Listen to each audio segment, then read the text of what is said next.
Es la verdad. Está listo. You're having difficulty knowing when you should use ser or estar. It's completely natural, but I'm going to give you a quick and easy rule of thumb so you'll always know when to use ser or estar.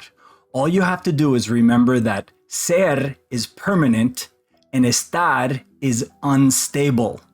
If you can remember those two words, permanent, unstable, then you're always going to remember when to use them. Now let me explain a little bit more than that, but not too much, not like your Spanish book. Ser is used generally for things that do not change within 24 hours. And estar is used for things or situations that can or do change within 24 hours. And that's why you just have to remember that ser is used for permanent things and estar is used for unstable, changeable situations. So let's look at some examples, just a few. Yo soy profesor. I am a teacher. That's not something that's going to change within 24 hours normally. Él es mi amigo. That's not something that's going to change within 24 hours. But estar. Estoy triste. I'm sad.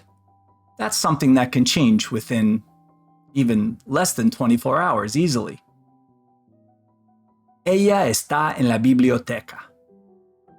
That's also, we hope that she isn't always in the biblioteca. So as you can see, with this rule of thumb, you're always going to know when you should use ser and estar. Of course, it's the tip of the iceberg. The whole matter can get even more complicated, but in general, this is how it works. So just keep practicing. Thanks for watching. Please like and subscribe. Feel free to buy me a coffee. And click the link below to see the awesome one-on-one classes I offer.